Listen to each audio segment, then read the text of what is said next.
Halo Sobat Urbanur, bertemu lagi bersama saya Johnson. Seperti biasanya di kesempatan kali ini saya akan membahas sebuah alur film yang berjudul Bangkit 2016. Film ini film Indonesia, film karya Indonesia sendiri, karya anak bangsa sendiri sobat. Film ini menceritakan ketika Jakarta diguyur hujan terus-menerus dan terjadinya badai La Luna. Dan juga menceritakan seorang anggota Basarnas yang mencoba menyelamatkan dan mengevakuasi korban banjir di sana. Oke sobat, sebelumnya filmnya saya sikat. Seperti biasanya saya nggak bakal bosan ingetin kalian semua. Siapkan kopi, cemilan, dan urusan kaki kalian biar nggak encok. Kalau udah, yuk pasangin free kalian, yuk kita sikat filmnya sobat.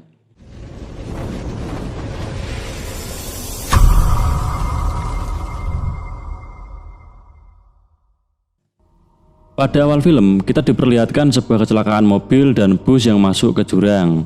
Semua penumpang yang ada di bus itu terlihat panik dan mencoba untuk keluar dari bus itu. Namun tidak lama kemudian, tim SAR pun datang. Salah satu anggota tim SAR itu mencoba menyelamatkan semua penumpang yang ada di bus. Dia bernama Adri. Adri adalah seorang anggota tim SAR yang bertugas sebagai garda terdepan dalam situasi darurat seperti ini. Dia langsung mengevakuasi satu persatu penumpang yang ada di bus itu. Ketika Ardi menyelamatkan korban terakhir, bus itu hampir merosot ke jurang. Namun akhirnya dia berhasil keluar menggunakan tali. Lalu, kita diperlihatkan keluarga Adri. Dia memiliki seorang istri bernama Indri dan dua orang anak bernama Eka dan Dwi. Ketika sedang sarapan, Adri melihat berita di TV mengenai curah hujan yang tinggi di Jakarta dan terjadi terus-menerus. Sebelum berangkat, dia diberitahu oleh Indri agar tidak lupa datang ke pertunjukan solo anaknya yaitu Eka. Dan dia berjanji akan datang tepat waktu. Di tempat lain kita diperlihatkan seorang laki-laki bernama Arifin. Dia adalah seorang pegawai BMKG. Terlihat Arifin masuk ke dalam mall untuk membeli cincin karena cincin pernikahan yang dia beli telah hilang. Padahal waktu pernikahannya tinggal beberapa jam lagi. Calon istri Arifin bernama Denanda. Dia terlihat gelisah menunggu kabar dari Arifin. Dia mencoba untuk menelponnya, namun tiba-tiba telepon mereka terputus. Lalu kita diperlihatkan banjir besar yang menerjang sebuah jembatan dan lokasinya tidak jauh dari mall yang didatangi Arifin. Ketika Arifin hendak keluar dari mall itu, tiba-tiba diterjang banjir.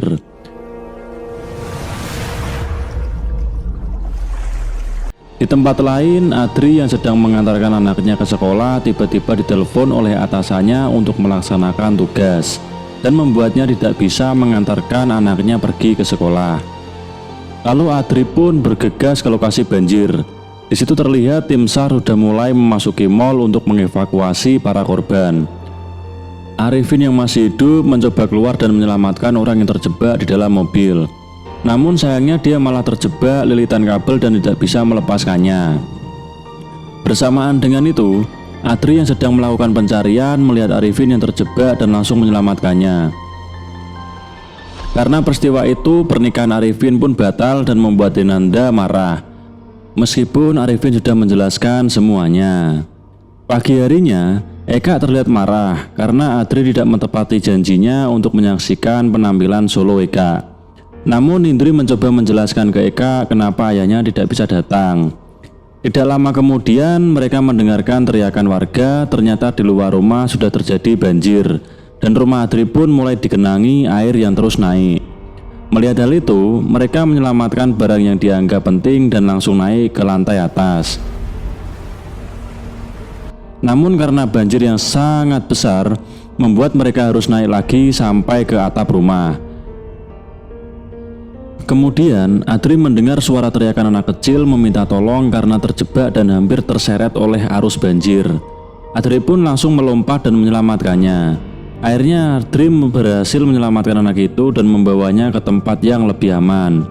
Namun keluarga Adri dalam masalah karena pijakan mereka mulai terkikis oleh air dan akan roboh yang membuat Eka terjatuh ke derasnya banjir karena Indri tidak berhasil menolongnya. Tidak lama kemudian, pijakan Indri ikut roboh dan membuatnya terjatuh. Melihat hal itu, Adri langsung lompat untuk menyelamatkan mereka berdua. Namun sayangnya dia hanya berhasil menyelamatkan Indri saja. Hingga malam hari, Adri dan tim SAR terus mencari Eka. Sampai akhirnya ada kabar kalau anaknya itu telah ditemukan meskipun dalam keadaan meninggal. Ketika di kantor, Arifin mencoba menjelaskan kepada atasannya bahwa Jakarta diprediksi akan dilanda hujan yang sangat lebat dalam waktu 12 jam, yang akan menyebabkan terjadinya badai La Luna. Namun karena atasannya itu terlalu berhati-hati dalam menyampaikan sebuah berita ke media, dia tidak memperdulikan karena itu akan membuat semua orang panik. Ditambah lagi data prediksi cuaca saat ini belum sepenuhnya lengkap meskipun Arifin terus meyakinkannya. Kemudian Arifin malah ditugaskan untuk memprediksi kondisi awan. Ketika Arifin di dalam pesawat, dia melihat awan yang sudah menunjukkan tanda-tanda akan terjadinya badai besar. Lalu dia menelepon atasannya untuk menghentikan misinya karena terlalu berbahaya. Namun tiba-tiba petir menyambar pesawat yang ditumpanginya hingga membuat pesawat itu jatuh di tengah hutan.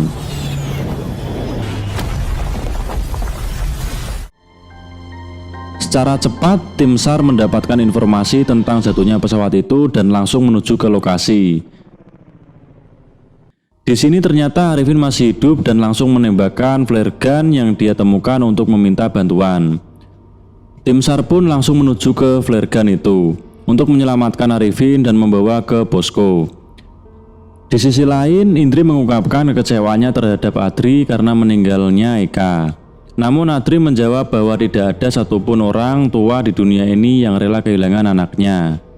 Singkat cerita, ketika Arifin ke kantor dan menjelaskan ke atasannya tentang apa yang sudah terjadi terhadap dirinya dan prediksi awan yang semakin jelas menunjukkan akan terjadinya badai La Luna.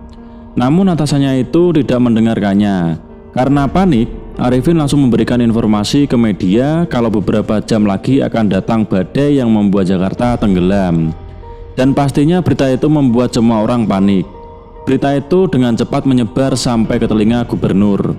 Gubernur pun langsung memanggil Arifin dan atasannya untuk menjelaskan lebih dalam mengenai bencana yang akan datang. Di sini Arifin menjelaskan bahwa hasil prediksinya Jakarta akan dilanda badai serta hujan yang cukup lebat. Hingga atasan Arifin pun membenarkan prediksi Arifin karena berita tersebut sudah terlanjur menyebar. Dan akhirnya pemerintah pun mengosongkan kota Jakarta untuk sementara waktu.